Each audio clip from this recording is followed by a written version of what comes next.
Shalom, shalom, chers frères et sœurs en Christ.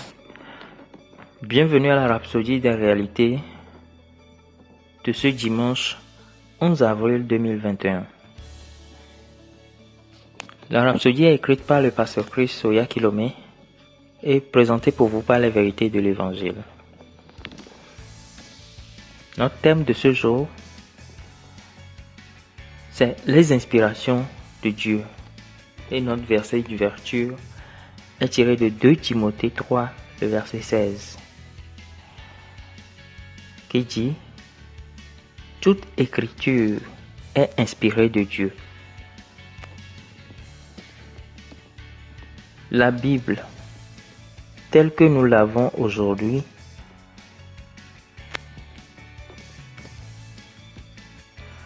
ne nous est pas tombée du ciel.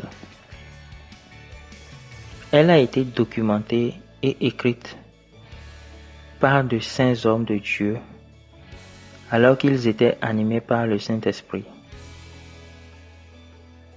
La raison pour laquelle certains remettent en question la véracité de la Bible est qu'ils ne sont pas capables de faire la distinction entre l'auteur des Écritures et ses écrivains inspirés.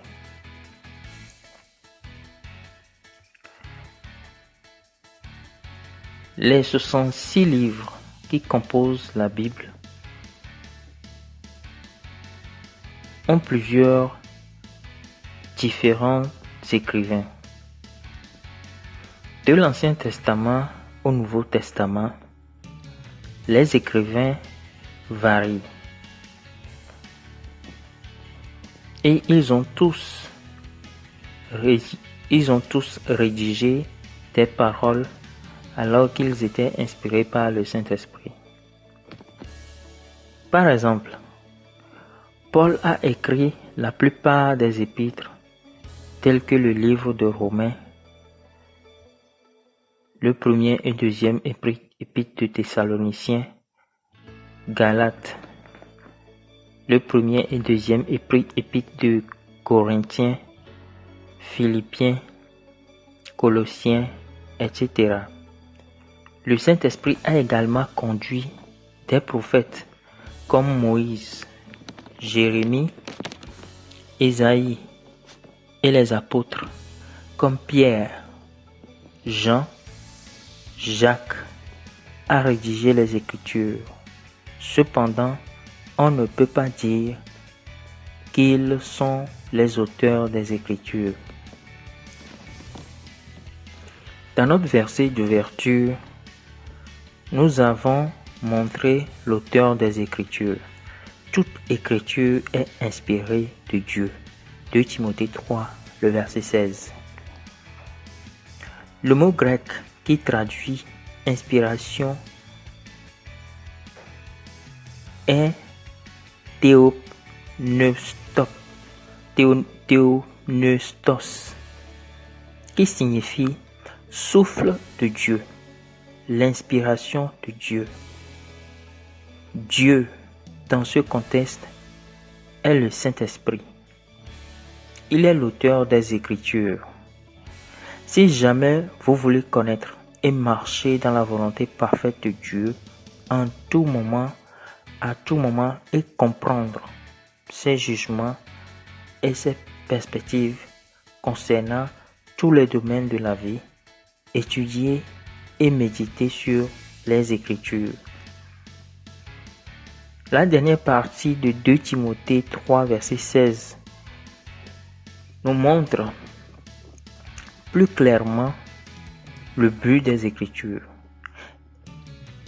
Elles sont utiles pour instruire, pour réprimander et convaincre concernant le péché, pour corriger de l'erreur et discipliner dans l'obéissance, et pour la formation à la justice, pour une vie de sainteté conformément à la volonté de Dieu, en pensée, selon son but et en action, afin que l'homme de Dieu soit accompli et compétent, bien bâti et parfaitement équipés pour toute bonne œuvre.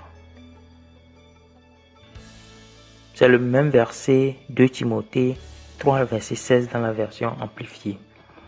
Les Écritures peuvent faire tout cela et bien plus encore pour vous lorsque vous les étudiez et y méditez. Vous aurez tous les avantages dont vous avez besoin dans la vie et bénéficierez de toutes les bénédictions de votre héritage et de votre vie en Christ. Alléluia. Alléluia. La parole de Dieu est pleine de sagesse. Le pasteur nous explique ici comment la Bible tout entière est inspirée de Dieu. À chaque fois que quelqu'un, que ce soit les apôtres ou les prophètes de l'Ancien Testament, à chaque fois qu'ils sont appelés à écrire, ils sont inspirés de Dieu.